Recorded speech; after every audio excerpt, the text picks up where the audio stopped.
You're listening to the Exhibitionist podcast, hosted by Nicola Reeder and brought to you by inspiringexhibitors.com and ProExtra, a wholly owned subsidiary of 12th Man Solutions Limited. Hi, and welcome to episode 13 of the Exhibitionist podcast. Thank you so much for tuning in, and we're delighted to have you listening.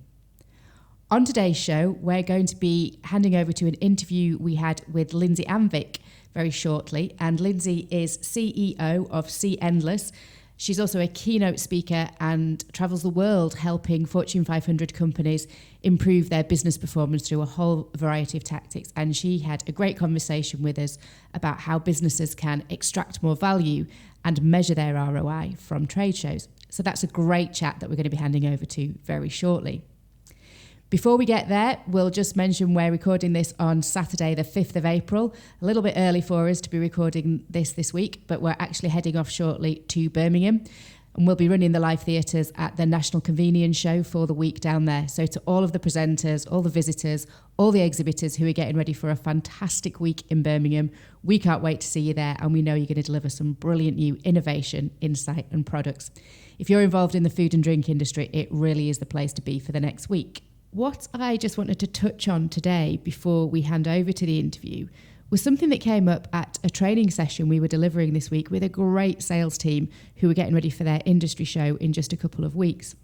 And that was around well-being at the show. And it was really interesting. It was fantastic to see that their MD was so supportive of making sure that they all looked out for each other, but they actually made a contract between themselves of how they were going to prepare and engage and behave at the show, so that they could put in their best performance.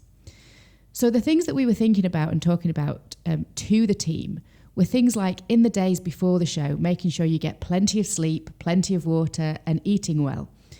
Trade shows are really physically and mentally demanding. Anybody who thinks they're going for a 3-day jolly has obviously never been to an event. Really hard work.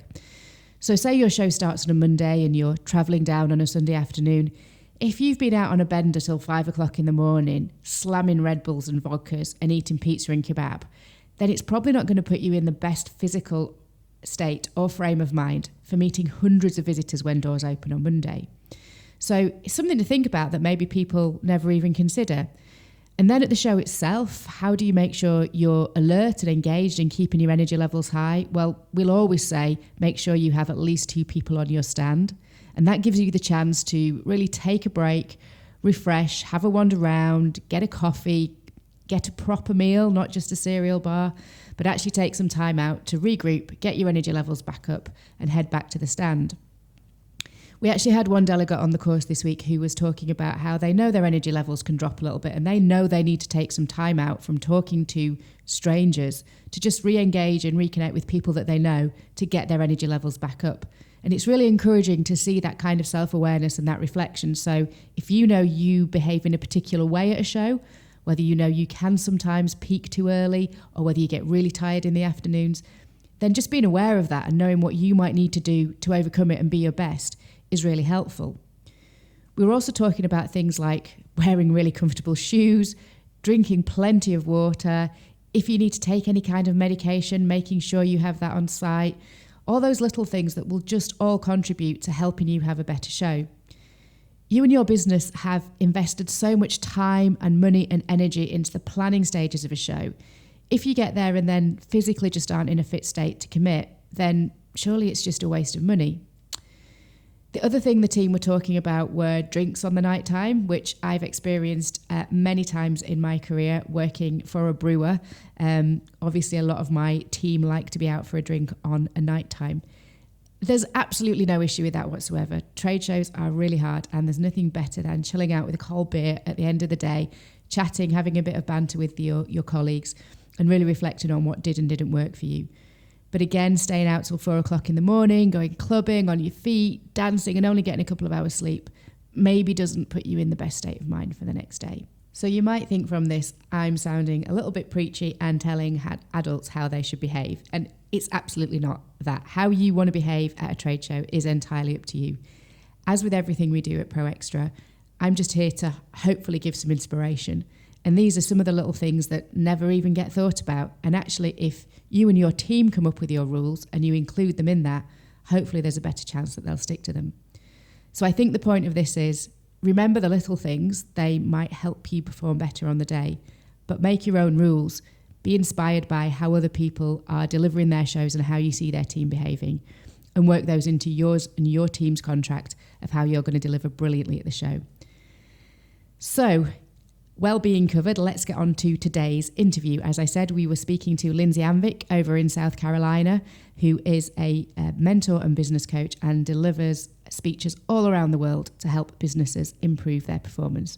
So here's our conversation with Lindsay. So on this week's episode of the Exhibitionist podcast, we are delighted to invite onto the show Lindsay Anvik, all the way from the USA. And Lindsay is CEO of See Endless. So welcome to the show, Lindsay. Thank you for having me. I'm so excited to be here. Thank you. We're excited to have you. So before we get into talking about the main content for today's show, Lindsay, do you just want to give us a little bit of background to your business and your experience? Sure. So I'm a keynote speaker and workshop leader. I travel the world at trade shows and meetings, conferences to educate people. And I've had a lot of experience in the exhibitor and sort of wholesale retail space of setting up a booth, breaking down a booth, marketing a booth. So of course, that's why I wanted to chat with you guys, because you guys are the experts on that and have a fun conversation. Well, thank you so much for your kind words saying we're the experts. It's brilliant speaking to people like you, because I have absolutely no doubt in the next 20 minutes we're going to learn something as well ourselves. And it's brilliant talking to other experts, because I'm sure we will get loads of value out of what you're going to say for the next 20 minutes. So we really wanted to get into talking to you, Lindsay, today about content really during a show and how exhibitors can use digital content more effectively to really drive people to their stand. But we have done a previous podcast around pre-show marketing, but I think it'd be really interesting and useful to just touch on that. So what do you think can be done in the run-up to a trade show really to help exhibitors get the right people to their stand and market what they're doing so that people know they're going to be there at a show? Sure. I think it's incredibly important before the show to send out emails and to make personal phone calls. No one ever calls anyone anymore. And I'm always surprised and happy to get a phone call from someone who wants to make sure that I'm going to be at the show. And so having that personal connection, and instead of jumping right into come see us, just say, how have you been? I haven't seen you since, last May. What's been happening? How's the business? Will you be at this trade show? I would love to see you. We have a great new booth with new products or new services that I'd love to show you.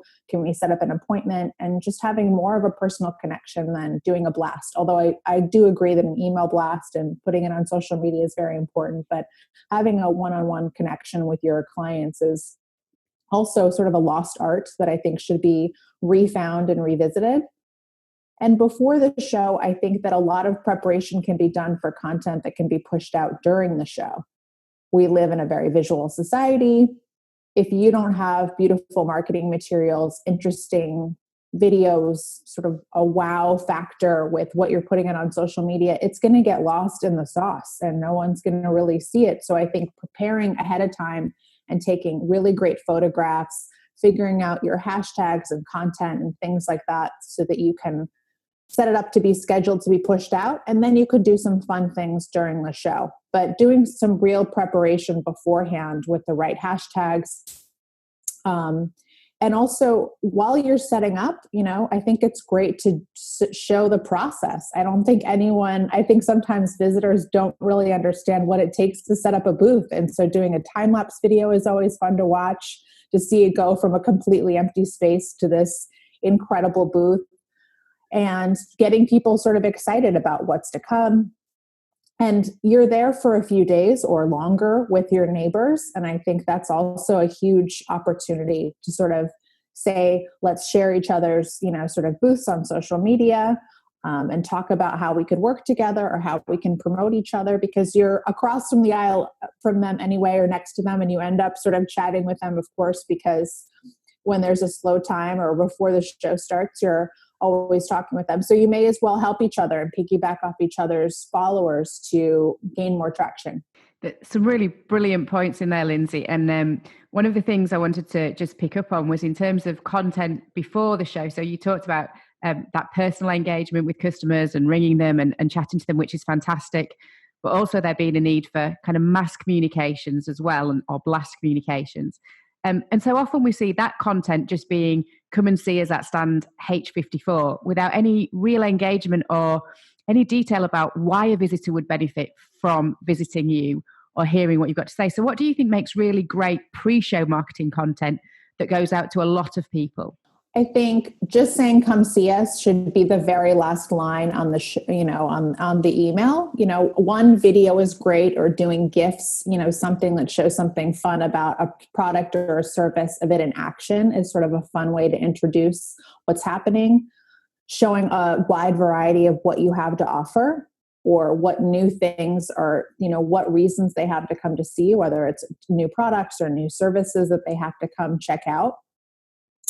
And, sort of teasing them about what is new and why they sort of can't miss what you have to see, and how maybe you will only be at this show. And so they can't miss you at this sort of, at this juncture. So I think it's really that point about what are you going to miss by not coming and seeing us? So what problem do we solve? What new product do we give you to get excited about? What are the things that you really, if you don't come and see us, you won't have got the best out of the show that you could have done.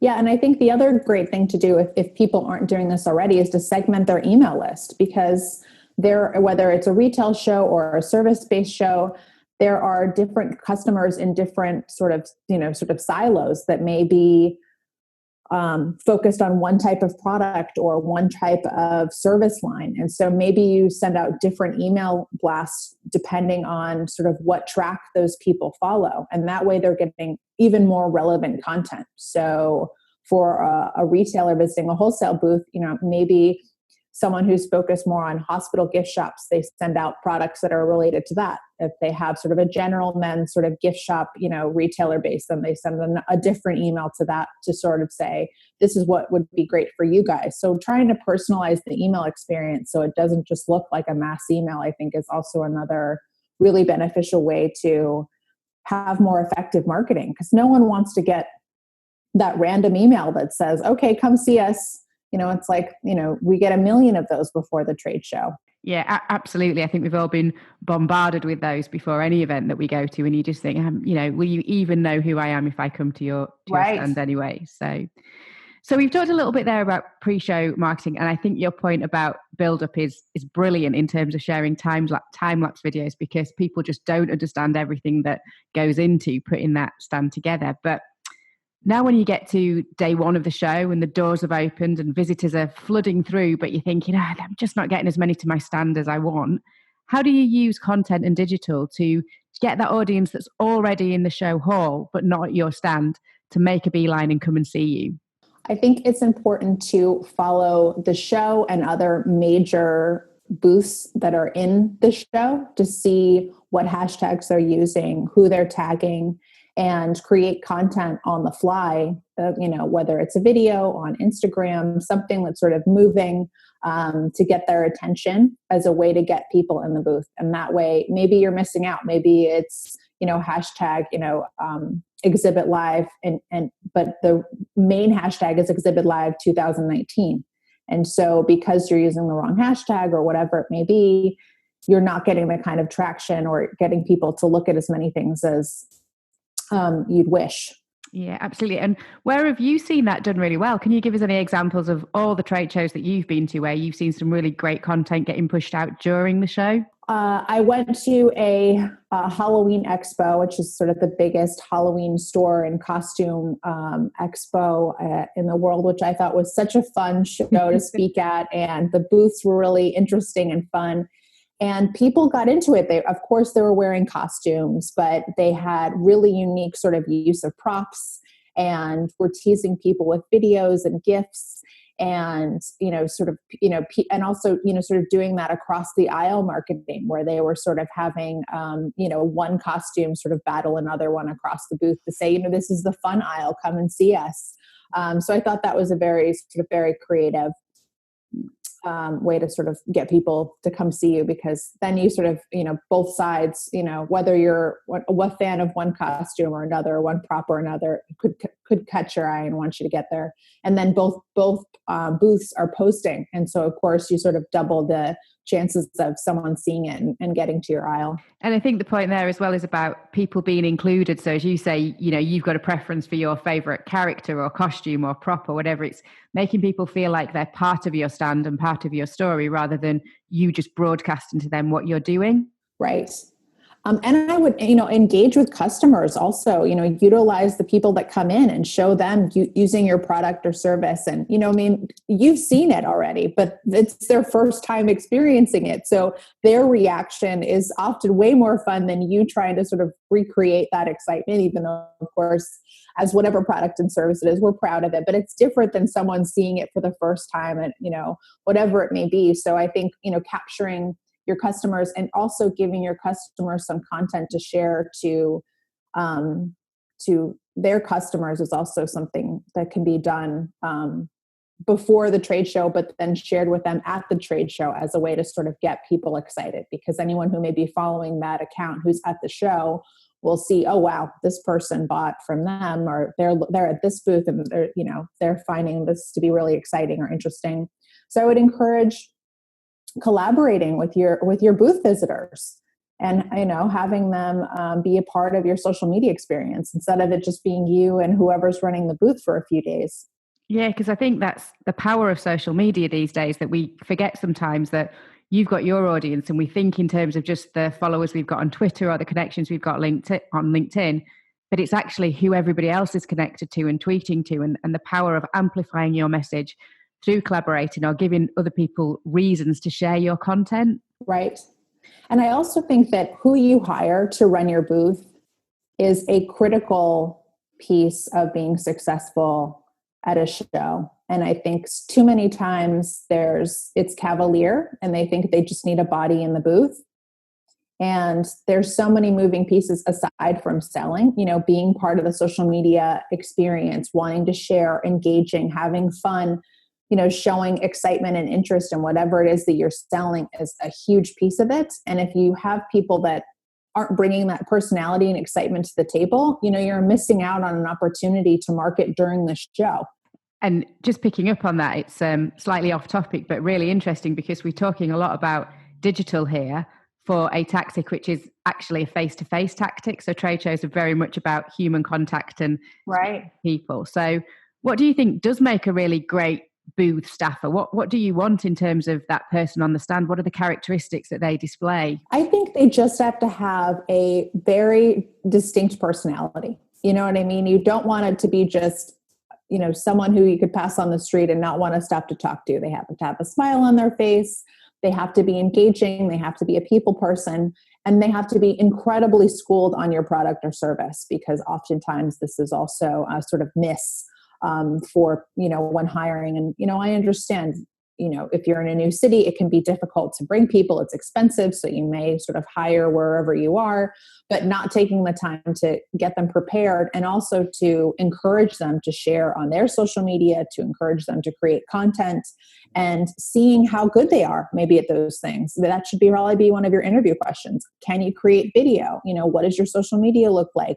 Are you skilled at, adding text to photos and, engaging customers to sort of, share content? Is that a skill you feel like you bring to the table? And to me, that should be one of the main things you think about when hiring. And just on that point, Lindsay, do you think that if you're dealing with a squad who are all quite nervous about using social media and their ability, is it better to have just one person who's responsible for creating all your content, who really knows what they're doing? Would that be something you'd recommend? I think it's good to have a ringleader always. And, to maybe have someone who can approve something before you put it up, because you never know. Just to double check, of course we want to be trusting and delegate, but we also want to verify. That's the part of management. So, absolutely, having someone that can be sort of the master and also someone who can maybe see opportunities and say, you guys should get together for a photo, or why don't you take a video of, her playing with this new toy or product or whatever it is. And sort of getting the ball rolling and having them being charged of that would be a great idea. So just thinking back to creating great content at trade shows, and we're hearing a lot about Twitter walls or Instagram stories or Instagram walls or different frames that you can use? What are some of the different techniques that exhibitors can use to create really rich content that will get seen and get shared at trade shows? I mean, I think that stories are great. Instagram stories or Facebook stories are great because if you miss it, you miss out. So, and it also doesn't clog up your feed. So it's sort of a great way to get sort of fun, irreverent posts out there. That's what I think that it's best for. So, catching someone in a moment, capturing your employees being sort of silly, can be fun. Capturing them in their personality. Maybe they are, need 2 cups of coffee in the morning to get started we all need caffeine to get through trade shows, but maybe they, are someone that likes to, have, a cupcake every day in the afternoon. So I think, also, figuring out what the interesting points are about your staff or whatever it is that your booth is, and trying to hone in on some of those things and tell some of those personal stories, or having a cocktail after the show. I think we all need a cocktail at the end of the day. I mean, at least I do after every, at the end of the day of every trade show. And so sharing that kind of thing and great restaurants and things like that, because other people will be looking at that and saying, oh, we went to that restaurant last night, or, oh, that's fun. Or who's this booth? I don't know them, but I know they like to have a good cocktail. So we may get along. So I think, sharing personal stories and showing personalities is a good sort of start for content. I'm very impressed that it only takes you 1 cocktail after a trade show. I think we need about 5 after. Well, that's what I would start with. It always starts with 1. Yeah, it starts to get into trouble when it leads to 5 or 6, I think. Right. But I think definitely we're talking about trade shows being about people and engaging and face-to-face. And actually, you have got that license to be a little bit more fun and have a bit more personality and show who you are as a team, rather than just being very corporate and professional and formal. I think it does give you that chance to kind of be a little bit more engaging. And it also doesn't have to be just pictures of your booth or product or service. It could be you doing cartwheels down the aisle, when the show starts. It could be, there's usually some kind of big fun sign or something interactive before you go into the space. So have some of your staff interact with that, because people are going to be sort of searching through the hashtag and the tags. And so it would be, if as long as it's sort of fun and to watch and interesting, you have the chance of someone seeing it. So the social media part is really important. It's not just about pushing yourself and your product and your service all the time, because no one wants to look at content that's just me, buy. Being a resource, being, fun, part of the community is also a big part of being successful. And the other thing that I would definitely do is I would find out who runs the social media for the show. Introduce yourselves to them over email, ask to have coffee with them, maybe share some content and say, how can I help you? Is there something you're looking for? Are you looking for more booth shots? Are you looking for more product shots? Are you looking for customer shots? I'd love to share some things so that I can help you do your job. And that way, then you have that relationship with them. They know who you are. They may be more apt to look for you or to, help, create content on that sort of official show account. Which could be a great way for you to get seen, not only by people who are at the trade show, but, maybe visitors who didn't go that year, and who are just want to see what's happening and, what new things are at the show. And just thinking about creating content and what's engaging, we've touched a couple of times on giveaways and freebies and swag or whatever you want to call it. And sometimes it can be a great way to get visitors tweeting about and sharing things if you're giving away, a brilliantly branded gift that's funny. And so how important do you think giveaways are, and what should people or exhibitors be thinking about when they're choosing which giveaways to use? And I think giveaways are a great way to get people in your booth, but it doesn't necessarily get them to buy. But if everyone is carrying something or playing with something that you have from your booth, that can get people to be like, what is this? So at New York Now, which used to be New York International Gift Fair, there's a couple of booths that give away gold bags or silver bags or really sort of interesting, cool bags that you sort of want. And because it has the logo right on there, you can't help but all day long seeing that. And even though a lot of those people didn't necessarily purchase from that booth, they are advertising for you all day long. And so I would eliminate things like pens and, stuff that's, going to get lost and thrown out, and think about things that are either fun to play with or people would want to use all the time, or that could be used as sort of a makeshift billboard, like a bag that can really sort of, be a billboard for your booth for the whole show and then beyond. Because if it's a cool enough bag, they'll use it over and over again. And it is an investment, but I mean, I still carry bags from trade shows to do all kinds of things. And so if you're going to invest, make sure that it's cool and interesting and fun, and put money towards that, or don't do it at all, because I think the throwaway ones, it's just money down the toilet. It's such a great piece of advice. It's one that we give to our clients all the time. In terms of trade shows, they are expensive, so either invest or don't, but don't kind of be halfway in between, because it will show in everything that you do. So it's got to be either, yes, we're going to do this and we're going to do it well, or right, we'll not do it at all. So yeah, and if you get something that's more expensive, you may want to hold back on who you give it to. So if it's something like a bag and you have thousands, give them away, give 3 away to each person.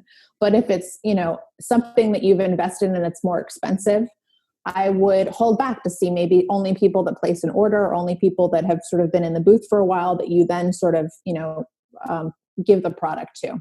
But I would try to push the envelope for what you want to give away. Is it a cool coffee mug? Think about things that people use every day, that they would want to hold on to, and as opposed to things that will easily get lost, or they'll throw in the trash when they're sort of cleaning out their trade show bag.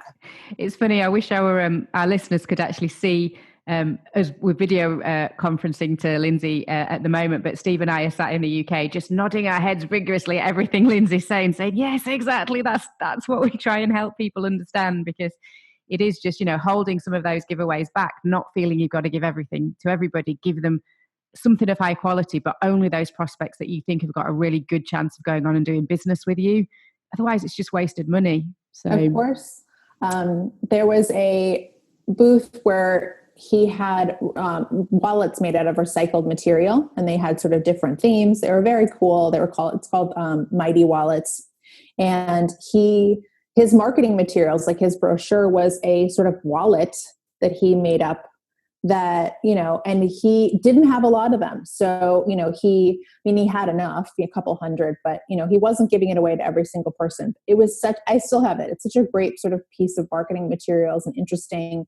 And so I think that was something that I wanted to hold on to, just because it was so creative to, sort of spark an idea for another client or another show. So, taking whatever product or service you may have and thinking about creating something to give away that embodies what you are doing, I think is also another really creative way to get people excited about your product and to hold on to it for longer. I went to another trade show where they had a sort of passport for the row, which I thought was a sort of very creative idea, where, there was, different sort of stamps for each sort of booth that we went by, and depending on whatever they were doing. And so it was sort of a really great way to kind of hit more pieces, booths on that aisle. And at the end of it, then you could sort of look back and see some of the interesting things that aisle was doing.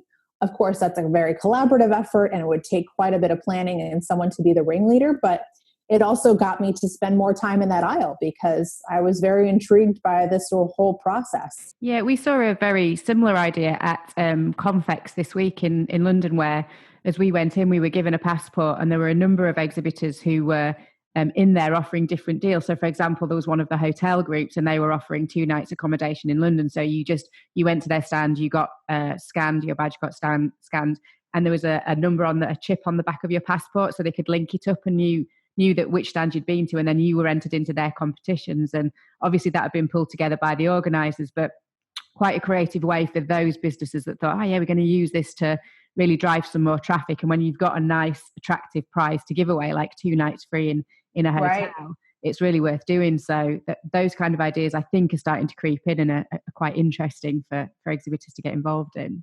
Yeah, and I think that capturing email addresses is so important, or capturing social media follows, maybe for an exchange for swag is also a very good way, because an email address to me is incredibly valuable. I think it's even more valuable than a social media follower, because email is sort of direct communication. They're at least going to see the subject line, even if they delete you. So, and they also have to go through steps to unsubscribe from you. So there's a lot of sort of steps that have to happen for them to not hear from you. Whereas with social, well, first of all, any of these platforms could end tomorrow. They probably won't, but you never know. And so then how will you continue to have those followers or find them again? It's sort of almost impossible. So when you have their email address, you have that sort of direct line to them instead of being sort of a third party sort of connection to them.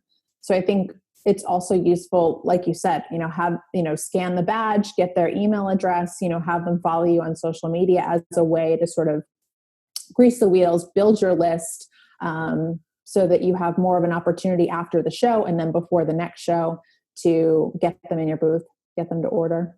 So, Lindsay, we have covered so many topics in the last 20 minutes. We've looked at pre-show marketing, at-show marketing, we've looked at content creation, we've looked at giveaways. So just conscious of time as we're starting to wrap up a bit, I just wondered, what are your 2 or 3 top tips for exhibitors to help them really generate a better return on their investment from trade shows? Gather email addresses. They are so incredibly valuable, and not getting every single person, everyone debates about whether or not having that scanner is worth it. I think it's 100% worth it to have that data in there to see who visited you, where they're from, be able to check out their business, see if they're worthwhile, following up with. And then of course, for the next show, whether it's that same show or, so many of us are on the circuit and constantly going to new ones. So they may be at a different show that they didn't even know you were at. So I think, if you getting those email addresses are invaluable. So that's sort of number one.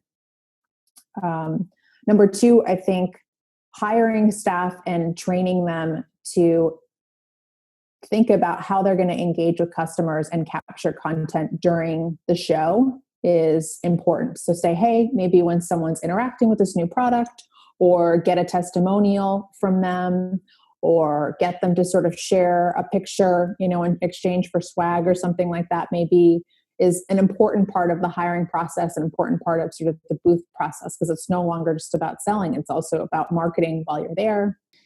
And then I would make sure that you do your due diligence before you even get to the trade show, and have beautiful content to share that's scheduled. So that way, if you get really slammed and half the day goes by, because we know how it gets at trade shows, if you're doing well and you're cooking, it's 2:00 and you don't even realize it. Have content that's scheduled to push out. So at least that there are some things going out. And then, when you have a moment to breathe, you can create some content on the fly and then push it out. So that way you don't have to worry about missing out on those golden hours to market to people who may be looking through that feed while they're having lunch or while they're having their coffee in the morning.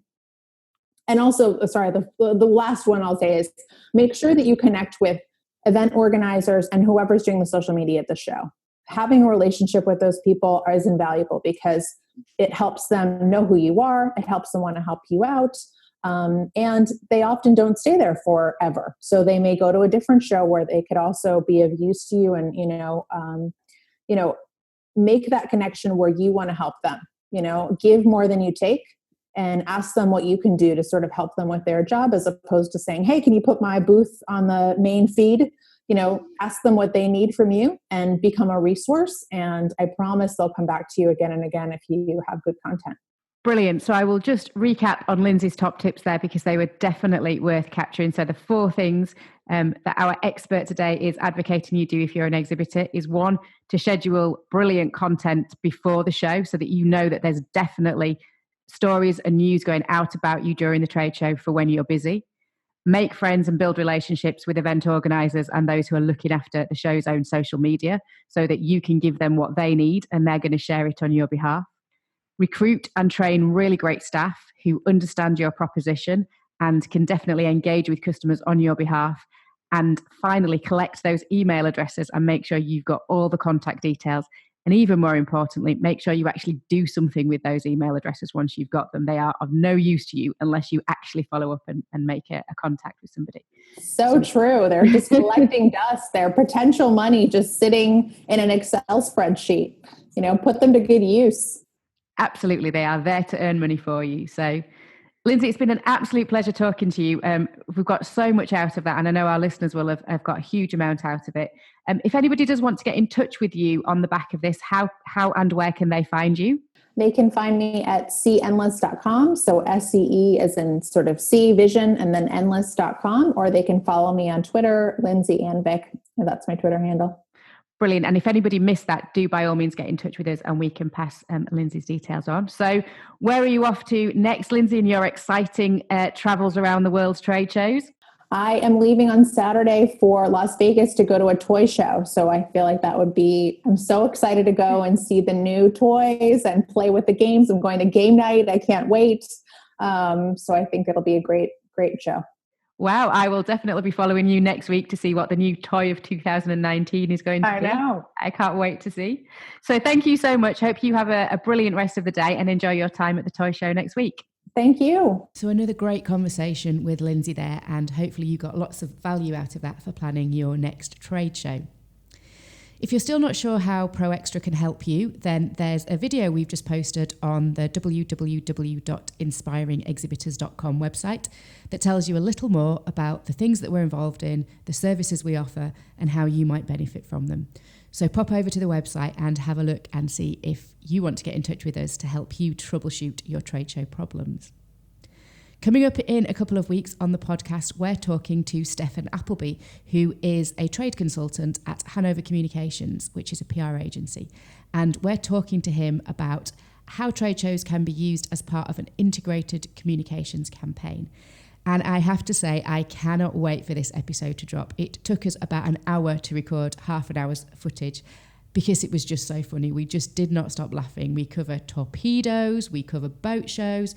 I think hot tubs came in again at some point, but it's a really, really great episode. And in and amongst all the laughs, there's some fantastic information and some great value. So don't forget to tune in a couple of weeks when we're speaking to Steph. So that's all from us this week. Thank you once again for listening in. We really enjoy having your company. Have a great couple of weeks exhibitioning. Hope all your plans are coming together brilliantly. And if you need some help and support, you know where we are. Thanks for listening and talk to you again soon. Hop over now to inspiringexhibitors.com to subscribe to our newsletters, blogs and future podcasts, keeping you up to date with industry insight. While there, you can also find out more about our new book, The Exhibitionist, Inspiring Trade Show Excellence. Once again, thank you for listening.